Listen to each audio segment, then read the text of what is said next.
Welcome to mid day debate. నా పేరు రహీం. అధికార పార్టీలో హైడ్రా చిచ్చు మొదలైనట్లు కనిపిస్తోంది.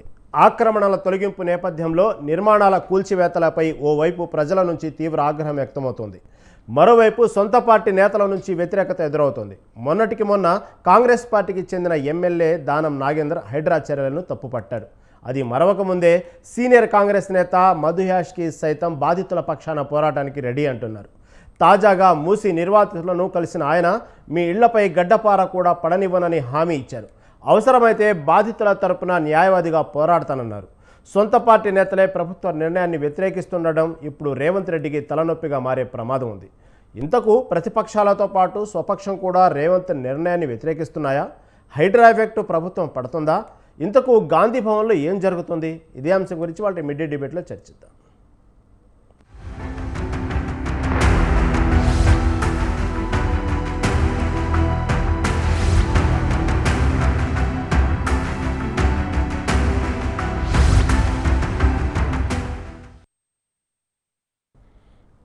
హైడ్రా ఈ పేరు వెంటనే గ్రేటర్ హైదరాబాద్ పరిధిలో అందరికీ దడ పుట్టించే పదం. ఇప్పుడు కాంగ్రెస్ పార్టీలో కూడా హైడ్రా చిచ్చురేపుతుంది. మరి ఇదే అంశం గురించి మనతో పాటు చర్చించడానికి సిద్ధంగా ఉన్నారు బీజేపీ రాష్ట్ర అధికార ప్రతినిధి ప్రేమ్ గాంధీ గారు. గాంధీ గారు నమస్తే అండి. నమస్కారం. హైడ్రా అనేది మొదట అసలు ఏ పార్టీ అయినా మీ ప్రతిపక్షం బీజేపీ అయినటువంటి కానివ్వండి, బీఆర్ఎస్ కానివ్వండి, ఎటువంటి స్టాండ్ తీసుకోవాలా, ఇది హైడ్రాని సమర్థించాలా, హైడ్రాని వ్యతిరేకించాలా అనే సందిగ్ధంలో కొంతకాలం నడిచింది. ఇప్పుడు పూర్తి స్థాయిలో హైడ్రాని బీజేపీ పార్టీ బాగా వ్యతిరేకిస్తుంది. మీ నాయకులు ఒక్కొక్కరుగా బయటకు వస్తున్నారు, హైడ్రా మీద బాగా వ్యతిరేకంగా మాట్లాడుతున్నారు. ఇటుపక్క కాంగ్రెస్ పార్టీలో కూడా ఈ హైడ్రా చిచ్చు రేగిందని చెప్పుకోవాలి. ఇంతకీ మీ పార్టీ స్టాండ్ ఏంటి హైడ్రా గురించి? ఇప్పటికీ హైడ్రా నిర్ణయాలు హైడ్రా మీద వ్యతిరేకమా, లేకపోతే హైడ్రా ప్రవర్తిస్తున్న తీరు పట్ల మీ పార్టీ వ్యతిరేకం అంటే ఏమంటున్నారు? ముందుగా స్వతంత్ర టీవీ ప్రేక్షకులకు నమస్కారం. ఇక్కడ ఒకటి మనం వాస్తవాలు గమనించాలండి. మేము హైడ్రాకి వ్యతిరేకం కాదు, అభివృద్ధికి వ్యతిరేకం కానీ గతంలో మనం చాలా సందర్భాలు భారతీయ జనతా పార్టీ చెప్పడం జరిగింది. ఒకటే, ప్రభుత్వం చేస్తున్నటువంటి వైఖరి సరిగ్గా లేదనేటువంటి వాతావరణం తప్ప ఇంకోటి ఎక్కడ లేదు. రంగనాథ్ గారు హైడ్రా రంగనాథ్ గారు లెక్క లేదు, రేవంత్ రెడ్డి రంగనాథ్ లెక్క పనిచేస్తా ఉన్నాడు. అది సరైన సమంజసమైనటువంటి పని కాదు. 56 కిలోమీటర్లు ఉన్నటువంటి విస్తీర్ణం ఉన్నటువంటి మూసీ నది ప్రక్షాళన విషయం మనం ఇప్పుడు కాదు, అప్పుడెప్పుడో చంద్రబాబు నాయుడు కాడి నుంచి వైఎస్ రాజశేఖర రెడ్డి, చంద్రబాబు నాయుడు, కేసీఆర్, తర్వాత ఇలా రేవంత్ రెడ్డి, వీళ్ళందరూ కూడా మాట్లాడారు. మేమేమంటా ఉన్నాము, సుందరీకరణ ఉండని, ప్రక్షాళన ఉండండి, ఏదైనా ఉండని, ప్రజలని మమేకం చేసి ప్రజల ఇబ్బందులకు గురి చేయకుండా చేయాల్సినటువంటి బాధ్యత ప్రభుత్వం ఉంది. కానీ ప్రభుత్వం ఇష్టానుసారంగా చేస్తా ఉంది, అది సరైనటువంటి పద్ధతి కాదు. ఆయన హైడ్రా విషయంలో కూడా మొదట్లో ఇదే రంగనాథ్ గారు మాట్లాడినప్పుడు లేదా రేవంత్ రెడ్డి గారు మాట్లాడారు, ఎక్కడ కూడా వెనక్కి తగ్గేది లేదు, ఖచ్చితంగా మేము ఏదైతే ఎఫ్టీఎల్ లెవెల్ లేదా బఫర్ జోన్ లో ఉన్నటువంటి ప్రతి ఒక్కటి కులగొడతాము అనే అంశం క్లియర్ గా ఆయన చెప్పిన తర్వాత ఏ సందర్భాలు రాగానే ఆయన ఒక్కొక్క సందర్భంలో ఒక్కో రకమైనటువంటి మాటలు మాట్లాడుతుంది, మనం వింటా ఉన్నాము. ఈ రోజు మాట్లాడింది రేపు మాట్లాడింది ఎల్లుండి మాట్లాడు. అలాగే కోర్టు కూడా చెప్పింది, ఏదైతే వీళ్ళు ప్రభుత్వము ఒక గూండాయిజం చేసినట్టు సంబంధం లేనటువంటి రాత్రి అంటే ఎప్పుడు చేయాలి ఏం చేయాలని తెలియకుండా మధ్యరాత్రి అంటే రాత్రుల పూట హెడ్ లైట్లు వేసుకొని రాత్రిపూట చేస్తా ఉంది, శనివారం ఆదివారం చేస్తా ఉంది. ఇది సమంజసమైనటువంటి పని కాదు.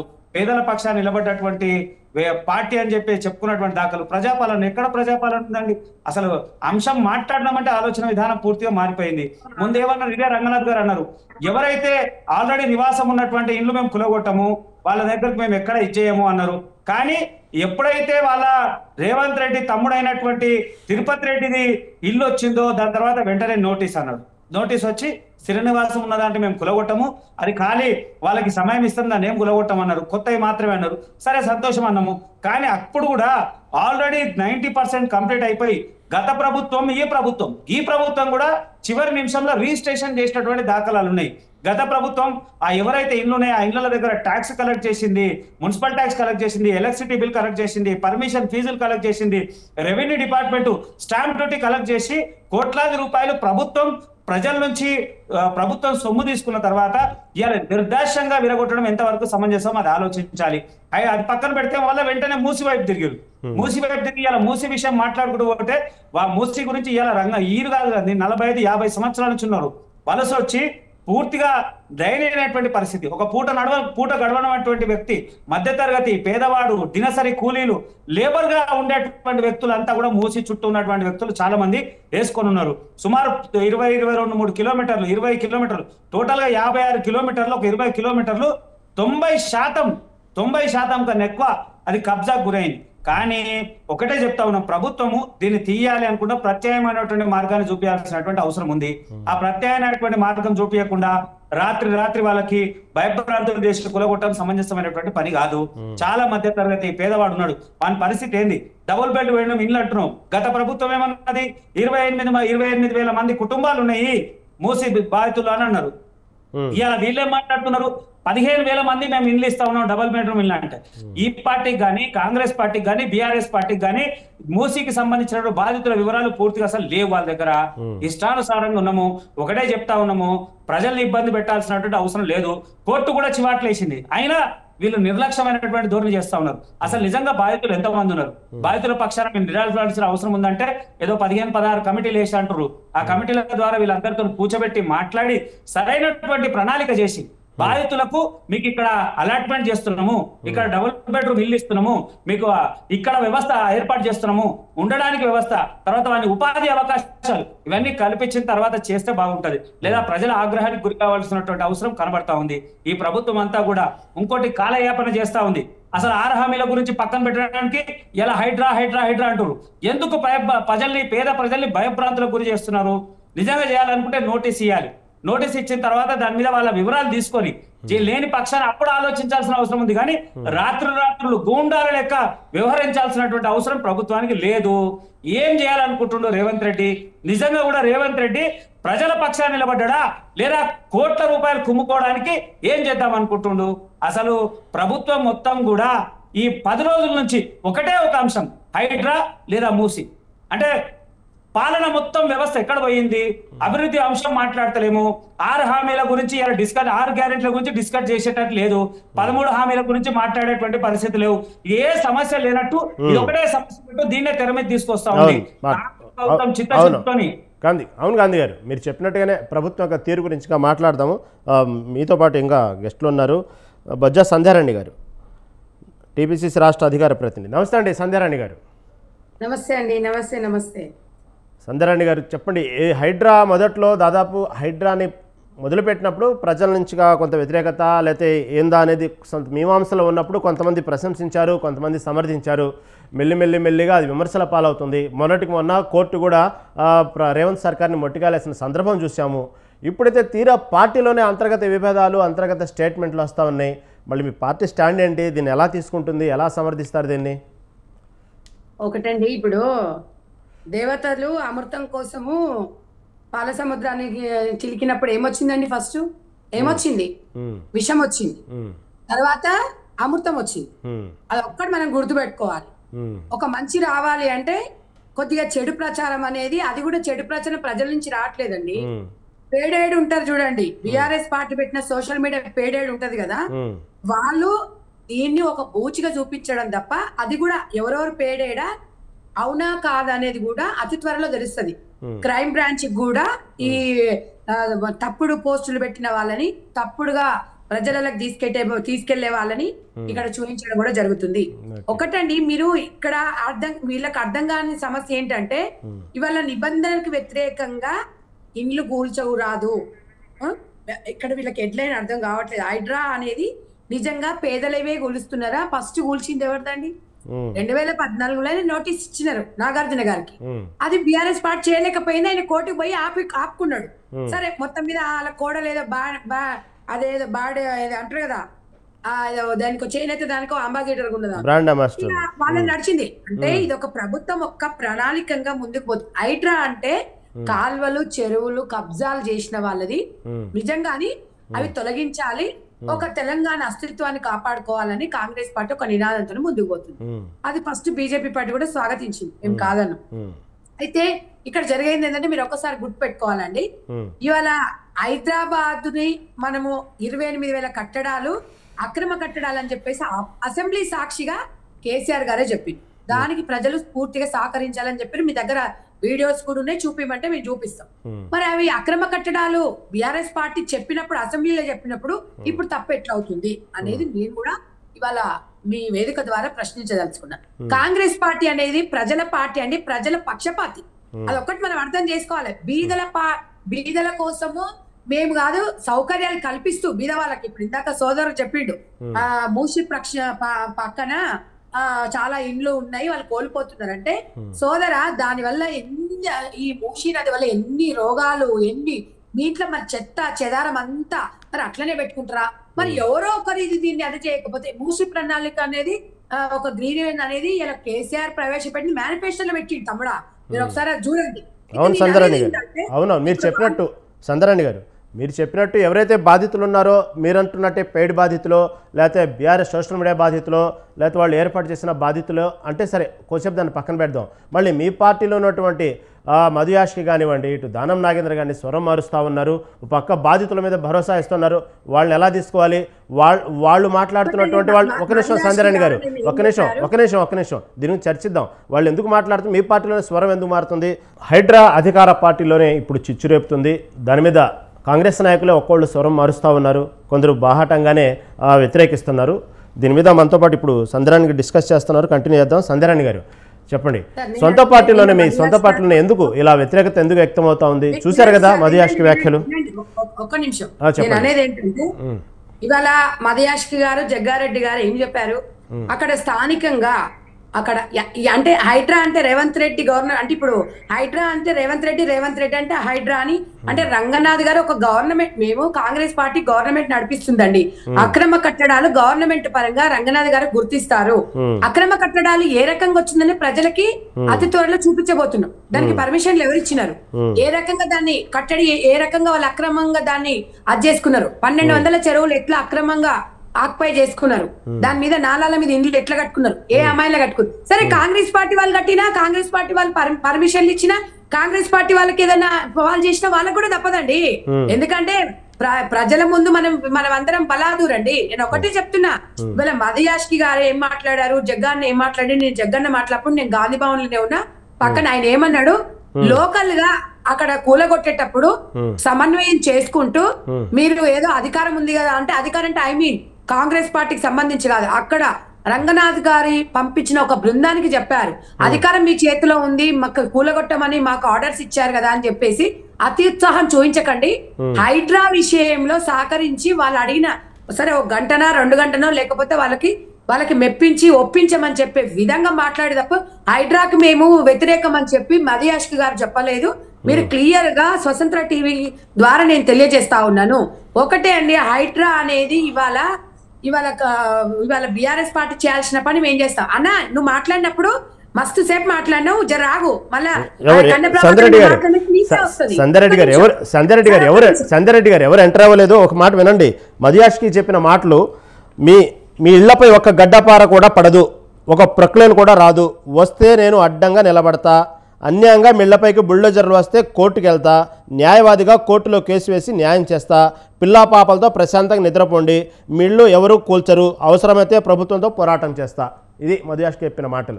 మధు యాష్ గారు చెప్పింది ఏంటండి, అక్రమంగా ఎవరికన్నా జరిగి నిజంగా అందులో అబద్ధం ఉండి ఏదన్నా జరిగితే నేను మీకు తోడుకుంటా అని చెప్పిండ్రు. అక్రమ కట్టడాలకు ఇప్పుడు ఆయన అడ్వకేట్ అయితే మాత్రము ఇక్కడ అక్రమ కట్టడాలని ఏమన్నా ఇది అక్రమ కట్టడ కాడని చూపిస్తారా అండి? మీరు ఒక్కటే ఆయన మాట్లాడింది ఏంది, అక్రమంగా మిమ్మల్ని మీ జోలికి ఎవరు రారు, మీకు నోటీసులు ఇవ్వకుండా ఎవరు రారు, నిజంగా అక్రమాలు జరిగితేనే మీ ఇల్లు కూల్చేస్తాం తప్ప మీరు నిమ్మలంగా ఉండండి, అపోహలు నమ్మకండి, సోషల్ మీడియా వస్తున్న అపోహలు మీరు నమ్మొద్దు అని చెప్పారు. సార్ మీరు ఒక నోటీస్ పాయింట్, మీరు అక్కడ మధు యాష్కి గారిని భూతద్దంలో పెట్టి కొన్ని మీడియాలు అంటే ఐ మీన్ సోషల్ మీడియాని ఎక్కువ శాతం దాంట్లో చెప్తా ఉన్నారు. ఇప్పుడు మూసి ప్రణాళిక దాని గురించి కూడా కోమటిరెడ్డి గారు క్లారిటీగా చెప్పారు. అది ప్రతి ఒక్కరికి కూడా దాని మీద అంటే అవగాహన అనేది ఉంది. గత ప్రభుత్వం మేనిఫెస్టో దానికి ఒక కార్పొరేషన్ కూడా ఏర్పాటు చేసింది. మూసీకి హైడ్రాకి సంబంధం లేదు. ఒక్క నిమిషం, బీజేపీ పార్టీ ఇవాళ వాళ్ళు మాట్లాడే మాటలు 6 గ్యారంటీలు మాట్లాడితే మీరు కూడా పసుపు బోర్డు గురించి నిజామాబాద్ లో అప్డేట్ చేయించిర్రు, పుట్టి పేపర్ మీద రాయించిర్రు, ఇప్పటి వరకు కూడా పసుపు బోర్డు తేలే. 6 సంవత్సరాలైంది అయినా కూడా వాళ్ళు గెలిపించిండ్రు. ఎందుకంటే నాన్న దేశంలో మీరు అధికారంలో ఉన్నారు, మీరు చేసింది ఏముంది ప్రతిపక్షాలతో ఓకే సంజయ్ రెడ్డి గారు టాపిక్ డైవర్ట్ అయిపోద్ది, మాట్లాడదాం సంజయ్ రెడ్డి గారు. ఎందుకంటే మీరు చెప్పినట్టుగానే మధుయాష్కి ఈ రోజు కూడా బాధితులను కలవటం జరిగింది, బాధితులతో మాట్లాడుతున్నారు, దానికి సంబంధించి కూడా వస్తాయి. మాట్లాడదాం. మధుయాష్కి గారిని ఎందుకు కలుస్తారు ఇక్కడ? ఇక్కడ ఎల్బీ నగర్ లో మూసి పరవాక ప్రాంతాలలో మొత్తము నా దృష్టికి కూడా వచ్చింది. మేము సంఘాల ఒక్క నిమిషం సార్, మేము కూడా మహిళా సంఘాలలో ఉన్నాం. మా మహిళా సంఘాలలో ఉన్న వాళ్ళు కూడా చాలా మందికి నేను అక్కడ వాళ్ళని అడిగిన, మేము 20 ఏళ్ల నుంచి ఇల్లు కట్టుకున్నాం అమ్మ, అక్కడ మాకు ఇట్లా పునరావాసం అంటే నిన్న ఒక వాళ్ళు కూడా చెప్పారు డబుల్ బెడ్రూమ్ వనస్థలిపురంలో కొంతమందిని డైవర్ట్ చేయాలి వాళ్ళు అంటున్నారు. బీద వాళ్ళు అన్నారు, ఇందాక సోదరు కూడా అన్నాడు, బీద వాళ్ళు అంటే బిలో పవర్టీ వాళ్ళంటే డబుల్ బెడ్రూమ్ ఇస్తారు కదా అంటే తరలిస్తున్నాము. అసౌకర్యంగా కలవకుండా ఒకవేళ సౌకర్యాలు కల్పిస్తాము, అసౌకర్యంగా ఉంటే పూర్తి బాధ్యత గవర్నమెంట్ దే. 100% ఇండ్లు కోల్పోయిన వారికి తప్పకుండా ఇండ్లు అనేది కంపల్సరీ మన కాంగ్రెస్ గవర్నమెంట్ ప్రతి ఒక్కరికి కూడా ఇస్తుంది, ఆదుకుంటుంది. ఏ రకమైన ఇబ్బందులు కలపవు. నేను అనేది ఏంటంటే మాట్లాడదాం. సంజయ్ రెడ్డి గారు, మీరు చెప్పినట్టుగానే ప్రభుత్వం డబుల్ బెడ్రూమ్ ఇళ్ల సౌకర్యం ఈ పార్టీకి రేవంత్ ప్రకటించారు. ఇప్పటికే కొంతమంది సంబంధించినటువంటి ఆ ఏరియాలకు సంబంధించినటువంటి డబుల్ బెడ్రూమ్లు కూడా ఇళ్ళకి ఇప్పుడు కేటాయించారు. కొంతమంది స్వచ్ఛందంగా వెళ్తున్నారు, కాదంటలేదు. కాకపోతే ఇందాక చెప్పినట్టుగా సంఖ్యాన్ని చూసి అక్కడ ఉన్నటువంటి ఇళ్ళన్నీ ఇక్కడ ఆక్రమణలు తొలగించినవన్నీ అవన్నీ చూసుకుని కూడా ఖాళీ చేయాల్సిన పరిస్థితులు ఉన్నాయి. కాబట్టి దాని గురించి డిస్కస్ చేద్దామండి. మాట్లాడదాం సంజయ్ రెడ్డి, మీకు మళ్ళీ అవకాశం ఇస్తాను. మనతో పాటు కన్నే అరవింద్, బీఆర్ఎస్ రాష్ట్ర అధికార ప్రతినిధి. అరవింద్ గారు నమస్తే అండి. నమస్తే సార్. అరవింద్ గారు చెప్పండి, ఇప్పుడు హైడ్రా అనేది మీకు తెలిసిందే, ఇప్పుడు దాకా విన్నారు, ఇదంతా ఓకే కాదంటలేదు. కాకపోతే మీరు అధికార పార్టీలో ఉన్నప్పుడు ఏదైతే ఆక్రమణలకు గురి అయినప్పుడు మీరు చెప్పిన మాటలు అసెంబ్లీ సాక్షిగా చెప్పిన సందర్భాలు ఉన్నాయి. తర్వాత ఇటు మూసీ నది సంబంధించి మూసీ ప్రక్షాళన విషయంలో మాట్లాడిన సందర్భం ఉన్నాయి. ఏదైతే ఎక్కడెక్కడైతే హైడ్రా చెప్పిన కొన్ని ప్లేసుల్లో కూడా ఆక్రమణ గురైన మీరు చెప్పిన సందర్భాల్లో అధికార పార్టీలు ఉన్నప్పుడు ఇప్పుడు అవే పని రేవంత్ రెడ్డి చేస్తూ ఉంటే మీరెందుకు వ్యతిరేకిస్తున్నారు, మీరెందుకు ఈ విధంగా బహిరంగంగానే స్టేట్మెంట్లు ఇస్తున్నారు అంటూ ప్రశ్నిస్తుంది కాంగ్రెస్ పార్టీ. దీన్ని ఏమంటారు మీరు?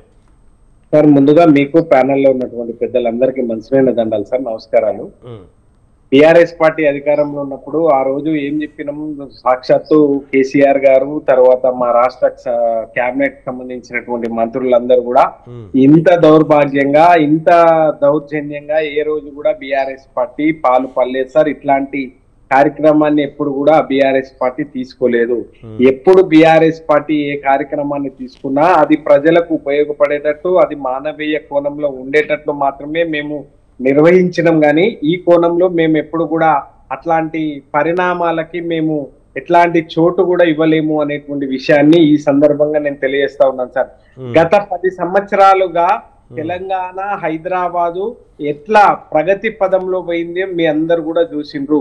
ఇవాళ ఈ 9 నెలల లోపలనే రావణ కాష్టాంగా మారుస్తున్నటువంటి ఈ కాంగ్రెస్ ప్రభుత్వాన్ని తప్పకుండా క్షేత్ర స్థాయిలో ఉన్నటువంటి జనాలందరూ కూడా చాలా స్పష్టంగా వద్దురాన మేము కోరి తెచ్చుకున్న మొగుడు ఎగిరెగిరి దన్నినట్లున్నది ఇవాళ ఈ కాంగ్రెస్ పాలన, మాకు వద్దురా నాయన ఈ కాంగ్రెస్ పాలన అనేటువంటి విషయాన్ని సాక్షాత్తు ఇవాళ ప్రజలందరూ కూడా తెలంగాణ ప్రాంతంలో ఉన్నటువంటి బుద్ధిజీవులు, మేధావులు అందరూ కూడా చర్చించుకుంటున్నారు సార్.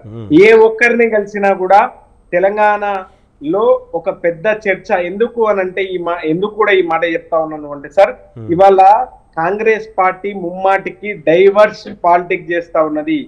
ఇవాళ ఏది కూడా స్టేట్ గా ఆయన చేయలేకపోతా ఉన్నాడు. కాబట్టి ఆయన ఇచ్చినటువంటి 420 హామీలు అమలు చేయలేను. కాబట్టి ఆ రోజు తను అధికారంలోకి వస్తాడా రాడా అని మరి ఆయన అనుకోలేదా మరి మనకైతే తెలియదు. కానీ ఇష్టం వచ్చినట్లు ఇవాళ వృద్ధులు, వికలాంగులకు, యువకులకు, విద్యార్థులకు, తర్వాత ఆడబిడ్డలకు ఎవరికంటే వాళ్లకు ఎట్లా అంటే అట్లా ఇక రేపు ప్రభుత్వం ఏర్పడితే మీకు అన్ని ఉచితం సుమా అనేటువంటి విషయాన్ని చెప్పిండ్రు. కానీ ఇవాళ అధికారంలోకి వచ్చినాక ఆ కార్యక్రమాలన్నీ కూడా తీసుకురాలేకపోతున్నాడు. కాబట్టి ప్రతి అంశం పైన డైవర్ట్ పాలిటిక్స్ చేస్తా ఉన్నాడు.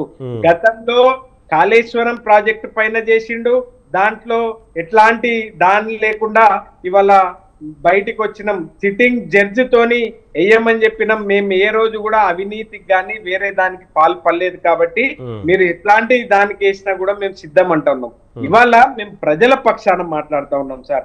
ఇందిరమ్మ రాజ్యంలో ఇందిరమ్మ రాజ్యంలో ఇల్లులు కూలగొట్టడమేనా ఇందిరమ్మ రాజ్యం ఒక లక్ష్యము అనేటువంటి విషయాన్ని ఇవాళ యావత్తు బుద్ధిజీవులందరూ కూడా ప్రశ్నిస్తా ఉన్నారు సార్. ఇవాళ సోనియా గాంధీ గారు చెప్పిండ్రా లేకుంటే రాహుల్ గాంధీ గారు చెప్తా ఉన్నారా, మరి మీరు ఎవరి డైరెక్షన్ లో పోతా ఉన్నారు? ఇవాళ ప్రశాంతంగా ఉన్నటువంటి తెలంగాణ, ఇవాళ నిజంగా తెలంగాణ గుండెకాయ హైదరాబాద్ సార్. హైదరాబాద్ లాంటి నగరాన్ని విశ్వనగరంగా మనం మార్చాలి అనేటువంటి ఆలోచన చేసి దానికి అఖండ శ్రమ విస్తృతమైనటువంటి అధ్యయనం చేసి కేసీఆర్ గారు ఇవాళ ఎర్ర బస్ నుంచి ఎలక్ట్రిక్ బస్ వరకు, ఎలక్ట్రిక్ బస్ నుంచి ఎయిర్ బస్ వరకు, ఎయిర్ బస్ నుంచి టైల్స్ వరకు, టైల్స్ నుంచి టెక్స్టైల్స్ వరకు, మ్యాప్స్ నుంచి యాపిల్ మ్యాప్స్ వరకు గమ్యస్థానం తెలంగాణ అనేటువంటి పద్ధతుల, హైదరాబాద్ అనేటువంటి పద్ధతుల గౌరవ తెలంగాణ తొలి ముఖ్యమంత్రి కేసీఆర్ గారు అందరినీ తీసుకొని వచ్చి ఇవాళ అనేక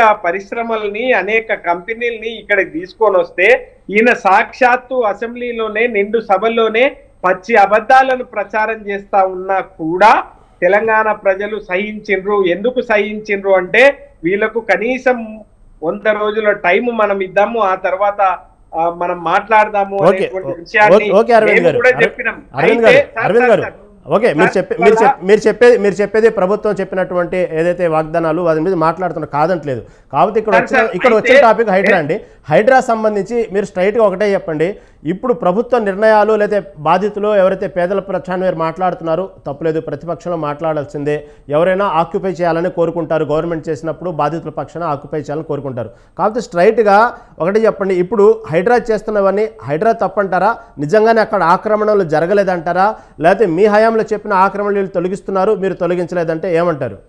సార్ ఇవాళ హైడ్రాకు సంబంధించి సాక్షాత్తు ఈ రాష్ట్ర హైకోర్టు ఏం చెప్పింది అని అంటే జీవో నెంబర్ 99ని మీరు ఇట్లాంటి ఉద్దంతాలకు పాల్పడితే, ఇట్లాంటి దాడులకు, ఇట్లాంటి బుల్డోజర్ వాటికి మీరు ఇట్లనే కంటిన్యూ చేస్తే, మొన్న అమీన్పూర్ కి సంబంధించి సార్ శని ఆదివారాల లోపల మీ పరికరాలను తీసుకుపోయి ఎట్లా కూలుస్తారు సుమా అనేటువంటి విషయాన్ని సాక్షాత్తు హైకోర్టు ప్రశ్నించింది. రెండోది అక్కడ వాళ్ళు కూడా చెప్పిండ్రు, ఒకవేళ చార్మినార్ కి సంబంధించినటువంటి ఎంఆర్ఓ గారు, తహసీల్దార్ గారు హైకోర్టుని కూర్చోమని చెప్పనంటే మీరు కూడా పరికరాలను తీసుకొని వచ్చి హైకోర్టును కూడా కూల్చేస్తారా? ఇది ఎట్లా సమంజసము అనేటువంటి విషయం కూడా చెప్పిండ్రు.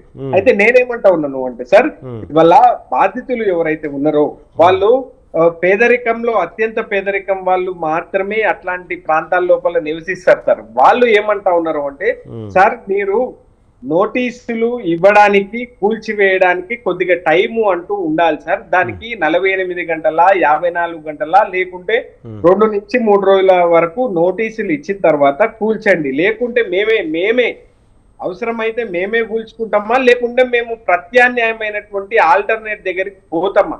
కానీ ఇవాళ మా వస్తువులన్నీ కూడా, మా సామాగ్రి అంతా కూడా ఇంట్లో ఉంటది, మాకు నోటీసులు ఇట్లా ఇచ్చి ఇట్లా కూల్చివేయడము అనంటే, మొన్ననే మీరు అందరు కూడా చూసిండ్రు సార్, చిన్నారి దాదాపుగా 8 సంవత్సరాలు ఉన్నటువంటి చిన్నారి పుస్తకాలు లాంటివి అవన్నిటిని కూడా తీసి బయట వేసినటువంటి ఉదంతాలు ఇవన్నీ కూడా మీరు చూస్తా ఉన్నారు. వాళ్ళు ఏమంటా ఉన్నారు అనంటే, మీరు నోటీసులు ఇచ్చిన తర్వాత 2 రోజుల టైం మాకు ఇస్తే అట్లాంటి సమయం తర్వాత మేము ఆల్టర్నేట్ ఏమైనా వెతుకుంటాము అనేటువంటి విషయాన్ని వాళ్ళు చెప్పారు. ఇవాళ దాంతో పాటు మూసీకి సంబంధించి సార్, మూసీకి సంబంధించి 1,50,000 కోట్ల రూపాయలు ఈ సువిశాలమైనటువంటి భారతదేశంలో మీరు ఎక్కడైనా చూసిండ్రా సార్? ఒక్క మూసీ సుందరీకరణటువంటి పేరిట 1,50,000 కోట్ల రూపాయలు అని అంటే ఇది ఎక్కడన్నా చరిత్రలో నాకైతే ఇట్లాంటి అదైతే ఇంత పెద్ద మొత్తంలో అదైతే లేదు. పెద్ద అదైనటువంటి దాంట్లో కూడా ఈ 1,50,000 కోట్ల రూపాయలటువంటి అది లేదు సార్. ఇది ఎట్లా దాంతో ఇది దేశంలోనే మాట్లాడుతాండి. మూసీ సుందరీకరణలో భాగంగా మీరు చెప్పినట్టుగానే 1,50,000 1,60,000 కోట్లు. ఓకే మాట్లాడదాం. వాస్తవంగా తెలంగాణ బడ్జెట్ లో సగం అది. కానీ అసలు ఆ రివర్ ఫ్రంట్ గా ఎందుకు డెవలప్ చేయాలనుకుంటున్నారు? మూసీ నది ఏదైతే రివర్ ఫ్రంట్ గా చేసుకుని మూసీ సుందరీకరణలో భాగంగా ఎందుకు చేయాలనుకుంటున్నారు దాని మీద మాట్లాడదామండి. ప్రేమ్ గాంధీ గారు, ప్రేమ్ గాంధీ గారు, ఓ పక్క మీ పార్టీ ఇటు హైడ్రా చర్యల మీద కానివ్వండి, రేవంత్ సర్కార్ తీసుకున్న నిర్ణయాల మీద ఇటు గట్టిగానే బండి సంజయ్ కానీ, ఈటల రాజేందర్ కానీ వీళ్ళందరూ వ్యతిరేకిస్తున్నారు.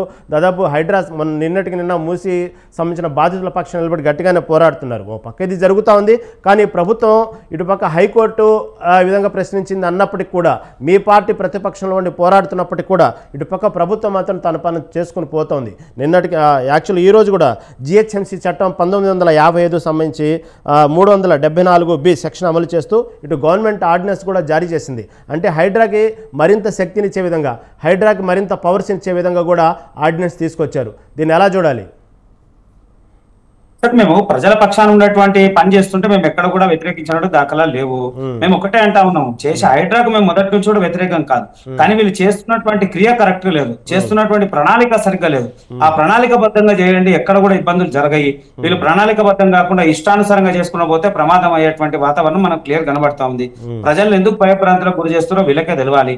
ఉదాహరణకు చెప్తాను, కాశీ అటువంటి నగరం, కాశీ ఖాళీ 3 ఫీట్ల 4 ఫీట్ల గల్లీ ఉంటుందండి. కాశీ అంత నగరాన్ని సుమారు వేల కుటుంబాలని అక్కడి నుంచి తీసి ఎక్కడో దూరం 10 కిలోమీటర్లు 15 కిలోమీటర్ల దూర ప్రాంతాన్ని పంపాలనుకున్నప్పుడు అక్కడ అనేక కమిటీలు వేసి ధార్మికంగా ఉన్నటువంటి ముస్లింలు ఉన్న వ్యక్తులను అందరినీ కూడా మాట్లాడి చేసి వాళ్ళని అక్కడి నుంచి తీసుకొని పోయి వేరే ప్రాంతానికి షిఫ్ట్ చేసి, దేవాలయం మసీద్ ఉంటే మసీద్ కూడా తీసుకుపోయి అక్కడ పక్కన పెట్టి కనీసం ఒక చిన్న ఆంక్షలు కూడా జరగకుండా, ఎలాంటి ఇబ్బందులు జరగకుండా జరిపినటువంటి దాఖలాలు భారతీయ జనతా పార్టీ యూపీ రాష్ట్రంలో చూస్తా ఉన్నాం. గంగా ప్రక్షాళనలో కూడా వందలాది కుటుంబాలకు సంబంధించినటువంటి అంశంలో కూడా ఇచ్చేసినట్టు దాఖలు ఉన్నాయి. మేమంటున్నాం, సంధ్యా గారు చెప్తున్నారు ఏమని, మురికి వాసన వస్తుంది, ఆడ ఎట్లుంటారు.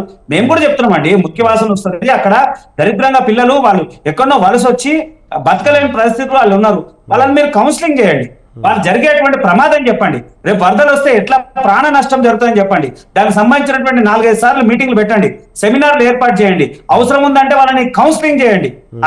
కమిటీలు వేసి జిల్లా ఏదైతే ప్రాంతాల వారి కమిటీలు, ఎన్జిఓలు కలపండి. 16 కమిటీలు అన్నారు. ప్రతిపక్షం ఉన్నటువంటి పార్టీ నాయకులు వాళ్ళందరినీ కలిపి ప్రజలను అవేర్నెస్ చేయండి. అవేర్నెస్ చేసిన తర్వాత వాళ్ళకి ప్రత్యామ్నాయమైనటువంటి మార్గం చూపించినప్పుడు వాళ్ళు ఎక్కడ కూడా తిరుగుబాటు చేయరు. మనము ఎవరైనా కానీ ముఖ్యమంత్రిని గౌరవిస్తా ఉన్నాం, కానీ సాధారణమైన ప్రజలు కూడా వాళ్ళకి ఇబ్బందులు జరిగినప్పుడు నోటికి వచ్చినట్టు ముఖ్యమంత్రిని తిడుతున్నారండి. తిట్టినప్పుడు చూసినప్పుడు మాకు కూడా బాధ అనిపిస్తుంది. పార్టీలు పక్కన పెడదాం, ఇలా ముఖ్యమంత్రిని వల్గర్గా తిడుతున్నారు. కారణం ఏంటి? వాళ్ళ కడుపు మంట, వాళ్ళ ఆవేదన, వాళ్ళు పడుతున్నటువంటి ఇబ్బందులు మనం చూస్తా ఉన్నాం కదా. అంటే దాన్ని ఆలోచించాల్సినటువంటి ప్రభుత్వం ఇష్టానుసారంగా చేసుకోవడం అవుతుంది, సరం చేసినట్టు పని కాదు. అట్లనే బీఆర్ఎస్ పార్టీ కూడా గత 10 సంవత్సరాల పాలన, అప్పుడు వరదలు వచ్చినప్పుడు 10,000 ఇచ్చి చేతులుపుకున్నారు. దాని తర్వాత ఏం చేశారు? వాళ్ళు ఏం చేయలేదు. 19.56 లక్షల రూపాయలు కేంద్రం నుంచి కూడా నిధులు తీసుకొని మూసి ప్రక్షాళన అంశంలో సుమారు 19.56 లక్షల కేంద్రం నిధులు తీసుకొని ఏం చేసిందంటే ప్లాస్టిక్ చెక్ డ్యామ్లు పెట్టింది, రబ్బర్ చెక్ డ్యామ్లు పెట్టి, ఆ రబ్బర్ చెక్ డ్యామ్ వల్ల ప్రజలకు కానీ మూసికి కానీ ఏం ఉపయోగం లేదు. దానివల్ల ఇంకా దుర్గంధం పెరిగి మొత్తం స్నో ఏర్పడి మళ్ళా ప్రాంతం అంతా కూడా కలుషితమైనటువంటి వాతావరణం తప్ప ఉపయోగపడేటువంటి దాఖలాలు లేవు. ఈ ప్రభుత్వమైనా సరైనటువంటి ప్రణాళిక చేసి ఎవరైతే నిర్వాసితులు ఉన్నారో నిర్వాసులు అందరితో కూర్చొని మాట్లాడి చేస్తే సంతోషం. కాంగ్రెస్ పార్టీ నాయకుడు ఒక్కొక్క నాయకుడు ఒక్కొక్క తీరు మాట్లాడుతున్నాడు. మధుయేష్ ఒకటి మాట్లాడతాడు, బండి సంజయ్ మన ఎవరు మా జగ్గారెడ్డి ఒకటి మాట్లాడతాడు, దానికి ఇలా ఇద్దరు సంబంధం, కోమటిరెడ్డి వెంకటరెడ్డి వేరు మాట్లాడతాడు. నేను ఏమంటున్నా అంటే కాంగ్రెస్ పార్టీలో మీ దాంట్లో మీకు సమన్వయం లేదు. ముఖ్యమంత్రి మాట్లాడిన మాటని మీరే ఖండిస్తా ఉన్నారు. ఏమంటున్నాం అంటే మధుయేష్ కి కూడా ముఖ్యమంత్రితో మాట్లాడాలి కదండి. అది కాకుండా నిన్నటి మొన్న ఇంకోటి ఆ త్రిపులార్ విషయంలో హరీష్ రావు విషయాన్ని హరీష్ రావు ఫేవర్ చేసిన డైరెక్ట్ వాళ్ళ పార్టీకి సంబంధించిన మైనంపల్లి హనుమంతరావు నేను వాళ్ళ ఇంటి ముందర కూర్చొని ధర్నా చేస్తా అంటున్నాను. అరే ఈ 2 పార్టీలు చేసేటువంటి క్రియ వల్ల లాండ్ ఆర్డర్ ప్రాబ్లం వస్తుందండి. ఈయననేమో రేవంత్ రెడ్డి కేటీఆర్ పోయి ఇండ్ల మీద కేటీఆర్ అని రాసుకో, కేసీఆర్ అని రాసుకో, ఎవరు వస్తారు, ఏ బుల్డోజర్ వస్తుంది. అరే మీరు ప్రజలను ఎందుకు భయభ్రాంతులకు గురి చేస్తున్నారు? లాండ్ ఆర్డర్ ప్రాబ్లం వస్తుంది, ఒకరినొకరు కొట్టుకునేటువంటి పరిస్థితులు వస్తాయి, ప్రాంతాల వారిగా చిచ్చులు ఏర్పడేటువంటి ప్రయత్నం చేస్తోంది.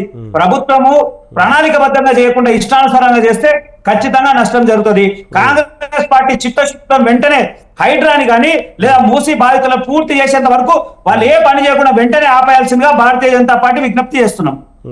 ఓకే గాంధీ గారు, మాట్లాడదాం సంధ్యారాణి గారితో ఇదే విషయం. సంధ్యారెడ్డి గారితో మాట్లాడదాం.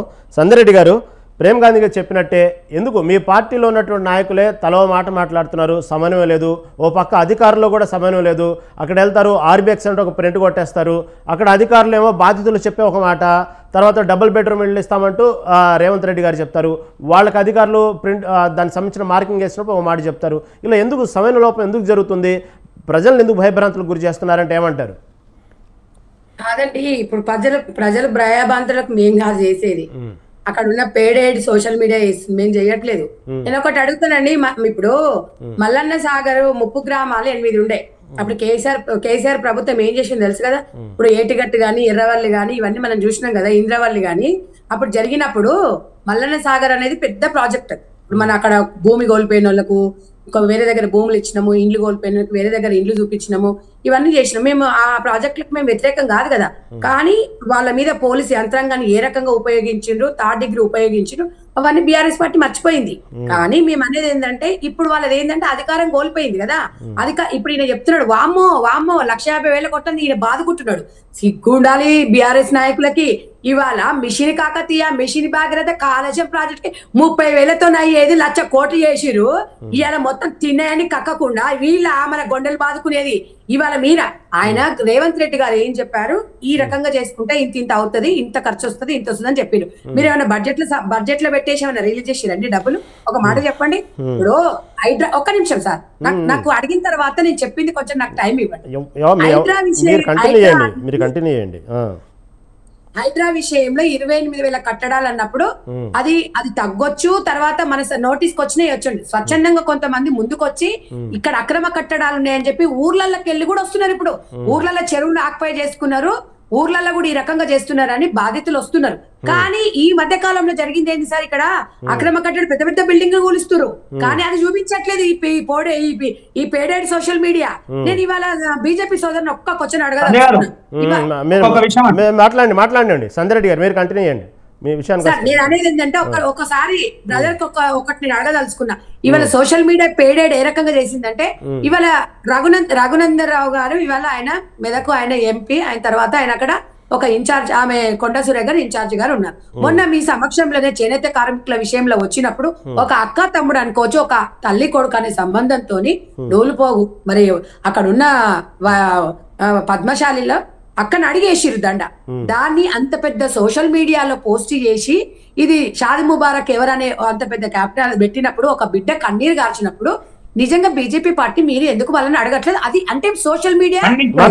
సంధ్యారెడ్డి గారు నా మాట వినండి, టాపిక్ డైవర్ట్ అయింది. ఒకటి సంధ్యారెడ్డి గారు, సరే మీరు చెప్పినట్టుగా సంధ్యారెడ్డి గారు ఒక మాట వినండి ప్లీజ్, ఒక మాట వినండి సంధ్యారెడ్డి గారు ప్లీజ్, ఒక మాట వినండి. మీరు చెప్పినట్టుగానే సంధ్యారెడ్డి గారు మీరు చెప్పినట్టుగానే 1,50,000 కోట్లు అనేది మీరు అంత ఇదిగా క్వశ్చన్ చేశారు బీఆర్ఎస్ ని. సరే మీరు చెప్పినట్టుగానే 1,50,000 కోట్లను తీసుకొచ్చి మూసీ నదికి అసలు ఏం చేయాలి, మీ ప్లాన్ ఏంటి? మూసీ సుందరీకరణ అంటే అసలు ఏం చేయాలనుకుంటున్నారు మీరు? డైరెక్ట్ గా అడుగుతున్నానండి, మూసీ సుందరీకరణ అంటే ఏం చేయాలనుకుంటున్నారు మీరు? వినండి, మూసీ సుందరీకరణ అనేది వాళ్ళ మేనిఫెస్టోలో బీఆర్ఎస్ పార్టీ పెట్టుకుంది. మేము పెట్టుకునేది ఏం కాదు, దాన్ని మేము కంటిన్యూ చేస్తున్నాం. ఇంకొకటి ఇప్పుడు సార్ ఒక్క నిమిషం, డబుల్ బెడ్రూమ్లు మేం కట్టినామని ఇప్పుడు చెప్పారు కదా, మావే దిక్కొచ్చినాయి అంటే కేసీఆర్ ఇంటికెళ్ళి కట్టిండా, అలా అయ్యే జాగిరి ఏమైనా కట్టిండా, లేకపోతే కాంగ్రెస్ ఇప్పుడు మీరు మొదలు పెట్టినా మేము ఎండింగ్ చేస్తున్నాము, మళ్ళీ మేము స్టార్ట్ చేస్తాము, ఇంకో ప్రభుత్వం ఎండింగ్ చేస్తుంది. అరే ఇలా అందరు ప్రజల సొమ్మది. మీరే చెప్పండి రివర్ ఫ్రంట్, మీరే చెప్పండి రివర్ ఫ్రంట్ మూసీ సుందరీకరణ అంటున్నారు, ఏం చేయాలనుకుంటున్నారు అక్కడ? అవునండి, అక్కడ ఉన్న వాళ్ళని మూసీ సుందరీకరణ గురించి చాలా క్లియర్ గా కోమటిరెడ్డి గారు వివరించిండు దేశానికే.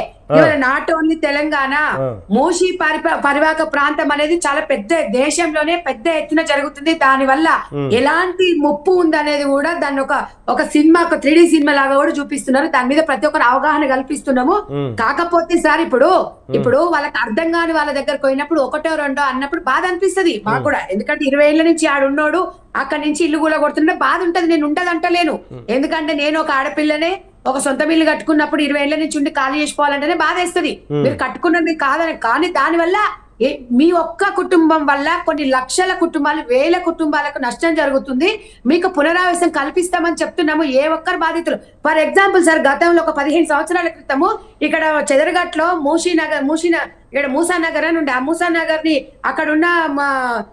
అక్కడున్న వాళ్ళందరినీ నందనవనం అని చెప్పేసి నందనవనమే ఒకటి కట్టించింది అక్కడ కాంగ్రెస్ గవర్నమెంట్. సేమ్ ఇప్పుడు కూడా అట్లనే కట్టిస్తారు సార్. మీరు దాని గురించి, ఎందుకంటే ఇప్పుడు ఇవాళ మూసి అవును సరే మీరు చెప్పినట్టుగానే సందరెడ్డి గారు మీరు చెప్పినట్టుగానే పబ్లిక్ అక్కడ మా ఇళ్లను తొలగించేసి పార్కులు కడతారంటూ ఏడుస్తున్నారు, ప్రశ్నిస్తున్నారు. మీరు ఎందుకు పబ్లిక్ ని ఎందుకు కూర్చోబెట్టి కన్విన్స్ చేయలేకపోయారు? ఇదే క్వశ్చన్ దానం నాగేంద్ర గారు కూడా అడిగినారు, మీ పార్టీ నాయకులు అడిగారు. మీరు ఎందుకు పబ్లిక్ ని ఎందుకు కన్విన్స్ చేయలేరు? అన్ని లక్షల కోట్లు పెట్టి అక్కడ ఏం చేయాలనుకుంటున్నారు?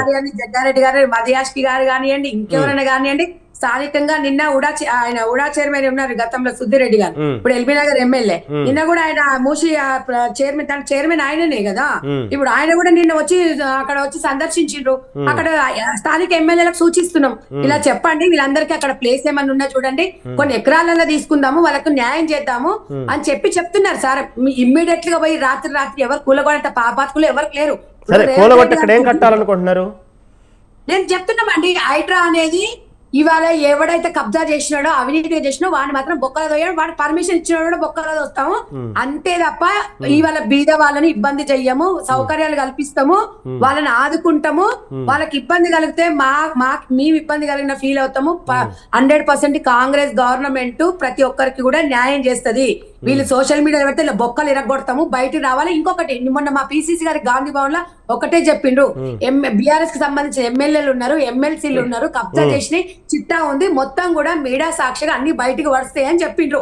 ఇంకొకటి సార్, సందరెడ్డి గారు మాట్లాడతా, మీ దగ్గరకు వస్తానండి. సందరెడ్డి గారు మీతో మాట్లాడతా. మీరు ఎంతసేపటికి అక్కడ ఏదైతే మూసీ రివర్ ఫ్రంట్ అన్ని వేల కోట్ల బడ్జెట్ కేటాయించి ఏం చేస్తారని మాత్రం క్లారిటీ పట్టలేదు. మళ్ళీ మాట్లాడుతానండి. అరవింద్ గారు మీరు చెప్పండి, మీ ప్రభుత్వ హయాంలో కూడా పర్టికులర్గా మూసీ నది గురించి ప్రక్షాళన గురించి మాట్లాడిన సందర్భం ఉన్నాయి. అసలు మీ ప్రభుత్వ హయాంలో జరిగిన ప్లాన్ ఏంటి? ఏం చేయాలనుకుంటున్నారు? అప్పుడు ఏ ప్లాన్తో ఆ మూసీ పరివాహక ప్రాంతాలు అన్ని కూడా ఆక్రమణకు గురైంది ఎందుకు చెప్పారు మీరు? సార్, గతంలో ఒక చైర్మన్ ని కూడా ఏర్పాటు చేసి దానికి సంబంధించి ఎల్బీ నగర్ కి సంబంధించినటువంటి ఎమ్మెల్యే గారు దానికి చైర్మన్ గా వ్యవహరిస్తా ఉన్నారు. దానికి కొద్దిగా బడ్జెట్ ఏదో పెట్టుకున్నాం సార్, 1,50,000 కోట్ల రూపాయలు. ఏం అంటే ఈ బడ్జెట్ లో సగం బడ్జెట్ కంటే ఎక్కువ ఉన్నటువంటి బడ్జెట్ 1,50,000 కోట్ల రూపాయలు సార్. ఈ దేశంలోనే అత్యంత పెద్ద ప్రాజెక్ట్ అదైనటువంటి నది అయినటువంటి గంగా నది ప్రక్షాళన దాదాపుగా 2,400 కిలోమీటర్లు ఉంటుంది సార్. 2,400 కిలోమీటర్లు ఉన్నటువంటి గంగా నది ప్రక్షాళన ఈ కేంద్ర ప్రభుత్వం చేస్తే దానికి అయినటువంటి ఖర్చు కేవలం 40,000 కోట్ల రూపాయలే సార్. కానీ ఇవాళ 55 కిలోమీటర్లు 57 కిలోమీటర్లు ఉన్నటువంటి మూసీ ప్రక్షాళనకేమో 1,50,000 కోట్ల రూపాయలు ఎట్లయితాయి అనేటువంటి విషయాన్ని మాత్రమే బీఆర్ఎస్ పార్టీగా మేము అడుగుతా ఉన్నాం. ఇది మీరు బడ్జెట్ గురించి మాట్లాడుతున్నారా లేక అక్కడ బాధ్యతల తరపున మాట్లాడుతున్నారా? కాదు, దయచేసి బాధ్యతల తరపున మాట్లాడుతున్నారా బడ్జెట్? సార్, నేనేమంటా ఉన్నాను అంటే గంగా నది 2,400 కిలోమీటర్లు ఉంటది. దాన్ని ప్రక్షాళన చేసినప్పుడు కేంద్ర ప్రభుత్వానికి 40,000 కోట్ల రూపాయలు మాత్రమే అయినాయి. 2,400 కిలోమీటర్లు ఎక్కడ, 55 కిలోమీటర్లు ఎక్కడ, దీనికి అయ్యేటువంటి ఖర్చు 1,50,000 రూపాయలు ఎట్లా చేసిండ్రు? ఈ మూసీ ప్రాజెక్టు పేరు మీద పెద్ద కుంభకోణం జరుగుతా ఉన్నది అనేటువంటి వాదన మాత్రమే మేము చెప్తా ఉన్నాం, కానీ మరొకటి కాదు. సరే, మేము ఏం చెప్పినా అయ్యిన దాన్ని ఆకిట్ల పెడతారు, కాందాన్ని కంచాన పెడతారు. ఇవాళ ఎట్టి పరిస్థితుల్లో వీళ్ళు ఇట్లనే మాట్లాడతారు కాంగ్రెస్ వాళ్ళు. ఇవాళ 1 కాదు 2 కాదు అనేక హామీలు వాళ్ళు ఇచ్చి అధికారంలోకి వచ్చిన తర్వాత ఎట్లా చేయాలనో తెలియక కేవలం ఒక ఉచిత బస్సు అనేటువంటి మాత్రమే నిర్వహించి వాళ్ళ డైవర్ట్ పాలిటిక్స్ చేస్తున్నటువంటి కాంగ్రెస్ ప్రభుత్వాన్ని సాక్షాత్తు జనాలే అడుగుతా ఉన్నారు. ఇవాళ మానవీయ కోణంలో ఉన్నటువంటి మనసు గల్ల కేసీఆరే మాకు కావాలి అనేటువంటి విషయాన్ని ఇవాళ మీరు వింటలేరా సార్? మీరు చూస్తలేరా? ఇవాళ ఎందుకు సార్ ఎక్కడికి వెళ్ళొచ్చింది? ఎందుకు ఇంత కక్ష వీళ్ళ పైన మీకు? ఎక్కడ ఇందిరమ్మ రాజ్యం అంటే ఇల్లు మూలగొట్టుడేనా మీ రాజ్యం ఒక లక్ష్యము అనేటువంటి విషయాన్ని సాక్షాత్తు తెలంగాణ ప్రజలు అడుగుతా ఉన్నారు సార్. సోనియా గాంధీ గారు చెప్పినరా, రాహుల్ గాంధీ గారు చెప్పినరా, వాళ్ళ డైరెక్షన్ లో రేవంత్ రెడ్డి గారు వాళ్ళ డైరెక్షన్ లో పోతా ఉన్నారా? ఎట్లా? ఆయన తెలంగాణ ఉద్యమంలో లేరు, తెలంగాణ ప్రాజెక్టుల గురించి ఆయనకు తెలియదు, తెలంగాణ నీళ్ల గురించి ఆయనకు తెలియదు. ఆయనకు ఎంతసేపు ఇంకోటి సార్, ఈ రాష్ట్ర ముఖ్యమంత్రి అయినటువంటి రేవంత్ రెడ్డి గారే రెడ్డికుంట అనేటువంటి ఒక కుంటలో ఆయన ఇల్లు కట్టుకున్నాడు. ఫస్ట్ ఆయన ఇల్లు కూలగొట్టుకోవాలి, తర్వాత ఆయన తమ్ముని ఇల్లు FTL లో ఉన్నది, ఆయన ఇల్లు కూలగొట్టుకోవాలి. ఆయన ఇంటికేమో కోర్టు స్టే ఇస్తుంది, వాళ్ళ తమ్ముని ఇంటికి ఆయన ఇంటికి ఏమో కోర్టు స్టే ఇస్తుంది. పేదోళ్ళేమో రాత్రికి శనివారము ఆదివారం నాడు పోయి కూలగొడతారు. బుల్డోజర్లు JCPలు తీసుకుపోయేమో కూలగొడతారు. పేదోనికి ఒక న్యాయం, పెద్దోనికి ఒక న్యాయం ఉంటుందా ఈ సువిశాలమైనటువంటి భారతదేశంలో? ఉండదు సార్, ఉండదు. కాబట్టే మొన్న హైకోర్టు మొట్టికాయలు చెప్పింది అనేటువంటి విషయాన్ని మీరు చూసిండ్రు. మొన్న సోమవారం నాడు ఏం చెప్పింది అనేటువంటి. ఇట్లనే మీరు చేస్తే గనక జీవో నెంబర్ 99ని మేము ఆపేస్తాం సుమా అనేటువంటి విషయాన్ని కూడా చెప్పిండ్రు. మీరు ఏమైనా చేస్తే వాళ్ళకు న్యాయబద్ధంగా చేయాలి, వాళ్ళకు టైం ఇవ్వాలి. వాళ్ళ ఆస్తిని కులగొట్టేటువంటి అధికారం మీకెట్లా వివరించిండ్రు? కేవలం మీరు పొలిటికల్ లీడర్ల చుట్టూ తిరిగితే మీరు చెర్లపల్లికో చెంచల్జూడాకో పోయేటువంటి ప్రమాదం ఏర్పడుతుంది సుమా అనేటువంటి విషయం కూడా వాళ్ళు చెప్పిండ్రు అనేటువంటి విషయాన్ని మర్చిపోవద్దు సార్. రెండోది ఇవాళ వానాకాలం అయిపోయింది సార్. ఇవాళ వానాకాలం అయిపోయింది. ఇప్పటిదాకా రైతు బంధు గురించి మాట్లాడితే అరవింద్ గారు మాట్లాడు, దాని గురించి మాట్లాడదాం. అరవింద్ గారు స్పెషల్ డిబేట్ మాట్లాడదాం. అరవింద్ గారు మాట్లాడదాం, దాని గురించి మాట్లాడదాం. ప్రేమ్ గాంధీ గారితో సార్. ప్రేమ్ గాంధీ గారు, మన అరవింద్ గారు చెప్పినట్టే ఏదైతే 1,60,000 కోట్ల బడ్జెట్ ఉందో మూసీ నది సుందరీకరణలో భాగంగా, దీని వెనక ఒక పెద్ద అక్రమం జరుగుతుందంటూ కూడా చెప్తున్నారు. నిజమేనా? దాని వెనక పెద్ద స్కామ్ ఉందంటారా? ఏమంటారు? తప్పకుండా అంటే స్కామ్ దాంట్లో ఏమాత్రం సందేహం లేదు. రెండు పార్టీలు దొందే. వీళ్ళు కాళేశ్వరం అనేటువంటి అంశం పెట్టుకుని కాళేశ్వరం ATM చేసుకుని BRS పార్టీ లేదా BRS పార్టీకి ఉన్నటువంటి కుటుంబం, కల్వకుంట్ల కుటుంబం నిండా ముంచేసింది. ఇక మిగిలింది ఎవరికి వచ్చారు అంటే ఇప్పుడు మళ్ళా కాంగ్రెస్ పార్టీ ఉన్నటువంటి కొంతమంది అలా రెడ్డిలు లేదా రేవంత్ కుటుంబం వాళ్ళు ఎవరెవరు వస్తారో మనకు తెలియదు. ఇప్పుడు వాళ్ళంతా కలిసేసి మళ్ళా మూసి వెంట ఒక పెద్ద స్కెచ్ చేసుకొని కూర్చున్నారు. ఎట్లా చేస్తారో ఏం చేస్తారో తెలియదు. ఒకవేళ నిజంగా కూడా కులగొట్టాలి అనుకుంటే భాగ్యనగర్ మొత్తం కూడా 60% 60% అన్అఫీషియల్ కన్స్ట్రక్షన్, ఏవి కూడా చట్టంలో లోబడి జరిగినటువంటి కన్స్ట్రక్షన్లు కావు. పూర్తిగా లోబడి ఉండేటువంటి పరిస్థితులు లేవు. చుట్టూ డైమీటర్ ఇచ్చిపెట్టి సెట్ బ్యాక్లు పోయి కట్టుకోవాలంటే ఏం మిగలదండి. 100 గజాల స్థలంలో ఆయన చుట్టూ ఇచ్చిపెట్టి పట్టుకుంటే ఒక బాత్రూమ్ వస్తుంది, ఇంకేం రాదు. అందరు కూడా అన్అఫీషియలే. 60% పైగా కూడా అన్అఫీషియలే. ఇక పేద మధ్య తరగతి చిన్న కాలనీలు అయితే 90% ఖాళీ ఏదో నడవడానికి ఉండేటువంటి స్థలమే ఉంటది. ఇక అట్లా ఉన్నటువంటి పరిస్థితులు వీళ్ళు మధుయాష్కి గారు అంటున్నారు కదా ఏమని, ఖచ్చితంగా బాధితుల పక్షాన్ని నిలబడతా, గడ్డపార పెట్టని అని అది పెట్టని అని అంటే నిజంగా కూడా ఆయన రమ్మనండి. ఎల్బీనగర్ ప్రాంతంలో ఆయన నియోజకవర్గం స్టార్ట్ అయ్యే మలక్పేట నుంచి స్టార్ట్ అయితే ఇక్కడ దగ్గర సత్యనగర్ మారుతి నగర్ వరకు 100 ఇల్లు ఉన్నాయి. అవన్నీ ఆయన కాపాడినందుకు సంతోషం, దాంట్లో ఏ మాత్రం లేదు. అధికారుల మీద తిరగబడుతున్నారు హైడ్రా మీద, GHMC అధికారుల మీద. అత్తాపుర అధికారులను కొట్టలేకపోయారు. బహదూర్పురలో ఆఫీస్ ముందర ధర్నా, GHMC ఆఫీస్ ముందర మొత్తం బీభత్సం చేశారు. మారుతి నగర్ సత్యనగర్ లో అధికారులు రాణిస్తలేరు ఏది సర్వే చేయడానికి కూడా. అరే ఇంతమంది ప్రజలు తిరుగుబాటు చేస్తుంటే కూడా మేము చేస్తాం అనేటువంటి మొండి వాదన ఏందో అర్థం కాదు. ముందు ప్రజల్ని వాళ్ళ అభిప్రాయ సేకరణ చేయాలి కదండి. జరుగుతున్న అన్యాయం ఏందో చూడాలి కదా, వాళ్ళ బాధ ఏందో చూసుకున్న తర్వాత చేయాలి కదా. చేయకుండా ఏదో ఒక లక్ష్యం. ఇంకొక ఆయన మాట్లాడతాడు ముఖ్యమంత్రి గారి డ్రీమ్ ప్రాజెక్ట్. అరే నువ్వు విదేశాలు పోయి వచ్చి అక్కడ లేక్ చూసి వచ్చి ఇక్కడ నువ్వు లేక్ చేయాలంటే ముందు పేదల కడప అయితే గుట్ట కదా. ఎంతమంది పేదవాళ్ళు ఉన్నారు, దాని పరిస్థితి చూడు. అక్కడ నిర్వాసితులు ఎవరున్నారు చూడు. లెఫ్ట్ సైడ్ రైట్ సైడ్ కొన్ని చోట్లనైతే 90% ఆకిపోయింది మూసి. మళ్ళీ దాని పరిస్థితి ఎట్లా? అక్కడ ఎవడు ఉంటాడు? వాళ్ళకి ఏం న్యాయం జరగాలి? వాళ్ళ పరిస్థితులు ఉంది. భౌగోళికంగా మేము కూడా యాక్సెప్ట్ చేస్తున్నాము. హైదరాబాద్ భాగ్యనగర్ మొత్తం లేక్ సిటీ అరే యాక్సెప్ట్ చేస్తున్నాం. కానీ నువ్వు బాధితుల పక్షాన్ని అయితే చూడాల్సిన అవసరం కదా. ప్రజల పాలన ఎక్కడ? ప్రజల పాలన ఓన్లీ రేవంత్ రెడ్డి పాలన నడుస్తుంది. గతంలో KCR పాలన అయింది, ఇలా రేవంత్ రెడ్డి పాలన అయింది. వాళ్ళ అధికారులు కూడా ఆయన మాటినటువంటి పరిస్థితి లేదు. తర్వాత మంత్రులు కూడా ఆయన మాటినటువంటి, మంత్రులు ఒకటి మాట్లాడతాడు, ఈయన ఒకటి మాట్లాడతాడు.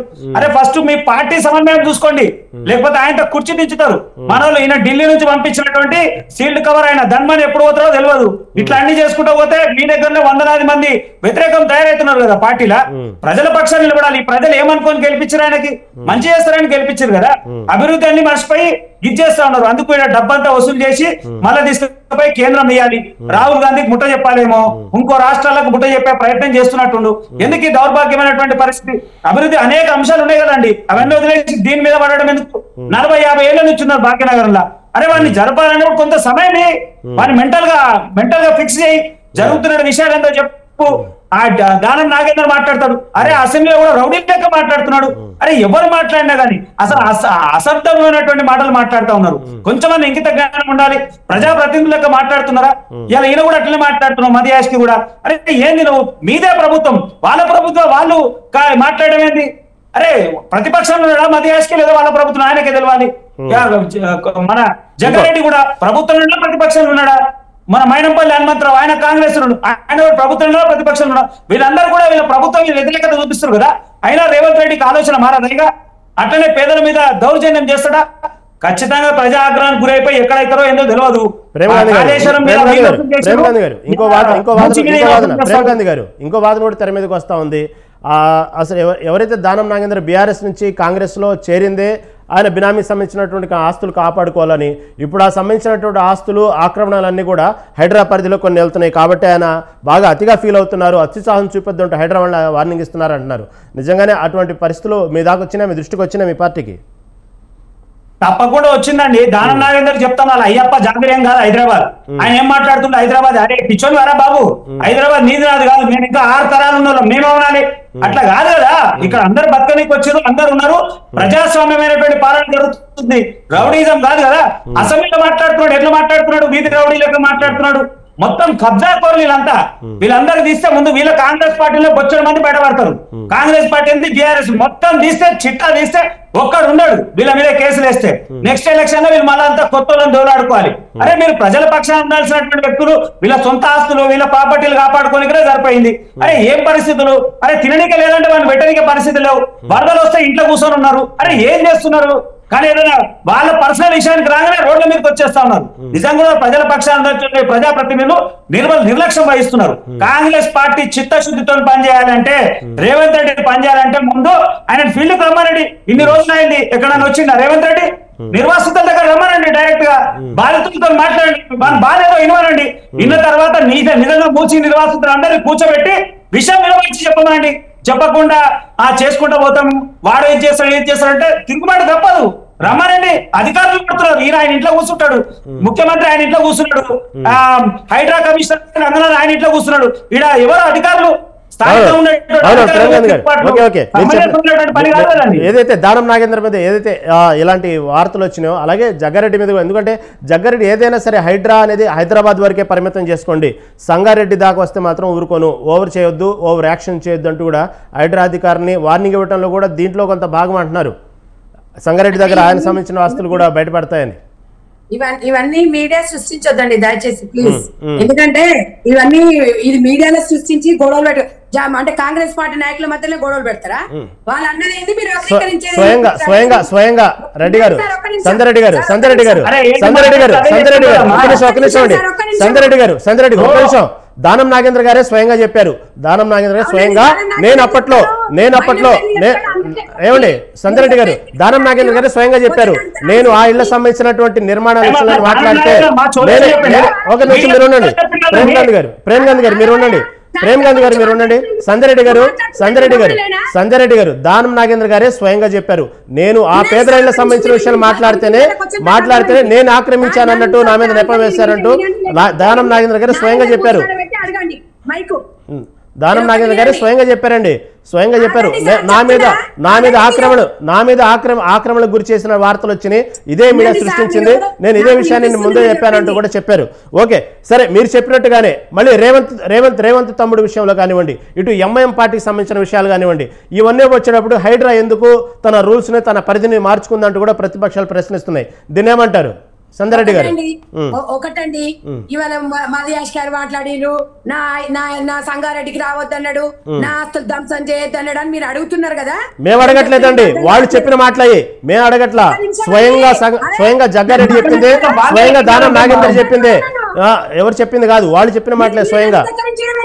చెప్పండి, నాకు దోసింది నేను చెప్తా, చెప్పండి, ఇష్టం ఉన్నది పోయి అడగండి వాళ్ళని, చెప్పండి. నన్ను చెప్పలేకుండా నన్ను కుచ్చి అడిగితే నేను చెప్తున్నా, నాకు అర్థమైంది, వాళ్ళు మాట్లాడింది చెప్పిన. వాళ్ళు చెప్పలేదు, మీడియా సృష్టి అంటున్నారు కదా మీరు, మిమ్మల్ని అడుగుతున్నా, చెప్పండి. మీరు టీవీ చర్చలకు పిలిచి మూతికాడ నా మూతికాడ కూర్చుంటా నేనేం చెప్తా? కాంగ్రెస్ పార్టీ వర్షం చెప్పిన చెప్పండి. జగ్గారెడ్డి విషయం జగ్గారెడ్డి ఇంటికి పోయి మీ స్వతంత్ర టీవీ పోయి మైక్ ముందర పెట్టి అడగండి. మీకు ఇన్ఫర్మేషన్ నాకు తెలిసిన ఇన్ఫర్మేషన్ జగన్న అట్లా మాట్లాడింది కాదు. ఆయన మాట్లాడిన మాట ఇది చెప్పిండు. సంగారెడ్డికి వచ్చినా నాకు ఇన్ఫర్మేషన్ ఎవరికి చెప్పిండ్రు? ఎవరిని బెదిరియలేదు అక్కడ. సంగారెడ్డికి వచ్చినప్పుడు నా సమక్షంలో అక్కడ ఎలాంటిది నష్టం వాటిల్లకూడదు, అది నేనే భరిస్తా, నేను చూసుకుంటా అని వాళ్ళకి చెప్పిండు. మీరు అత్యుత్సాహం చూప హైడ్రా హైదరాబాద్ వరకే పరిమితం అన్నారు. హైడ్రా హైదరాబాద్ వరకే పరిమితం, సంగారెడ్డి రాకూడదని చెప్పారు. సరే సరే మీరు చెప్పినట్టుగానే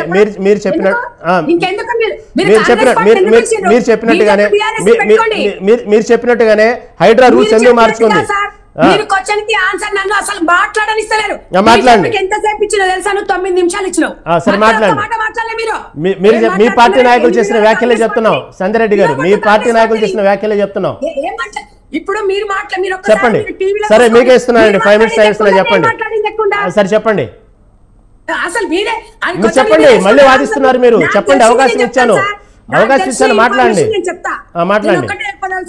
మాట్లాడండి. ఇవాళ వరదలు వచ్చినప్పుడు, ఇవాళ మూసీ నది పక్కన వరదలు వచ్చినప్పుడు ఏ బీజేపీ నాయకుడు పోయి ఆడవాళ్ళని ఆదుకుంటూ ఒకసారి మీరు రికార్డులు తీయండి మీ స్వతంత్ర టీవీ ద్వారా. అక్కడ లోకల్ గా మీరు మాట్లాడొద్దండి. సంధ్యారెడ్డి మీరు కంటిన్యూ చేయండి.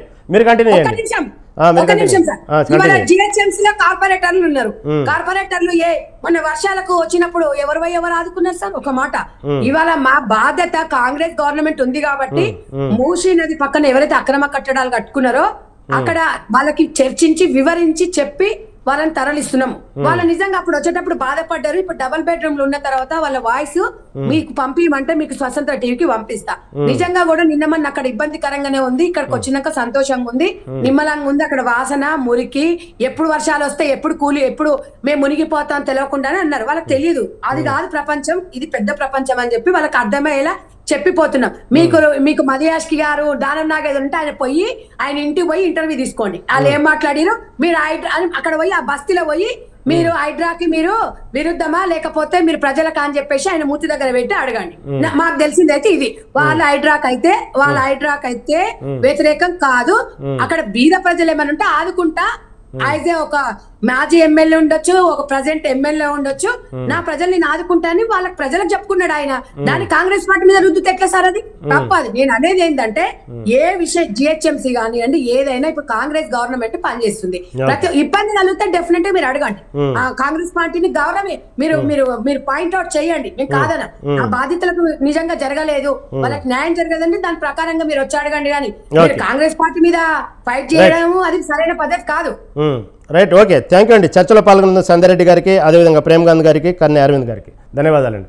ఇది ఏమైనా అధికార పార్టీలో హైడ్రా చిచ్చు మొదలెట్టినట్టు కనిపిస్తూ ఉంది. రోజు రోజుకి ఆ సుందరీకరణలో భాగంగా ఏదైతే మూసీ నది సుందరీకరణలో భాగంగా చేస్తున్నటువంటి సమస్యలు మరింత జటిలమయ్యే విధంగా ఉంది. సొంత పార్టీలోనే అనేక విమర్శనాస్త్రాలు సంధిస్తూ ఉన్నారు. చూద్దాం ఇది మళ్ళీ. ఇది ఈనాటి బిగ్ టాక్. రేపటి బిగ్ టాక్లో మళ్ళీ కలుద్దాం. అప్పుడు చూస్తూనే ఉండండి స్వతంత్ర టీవీ.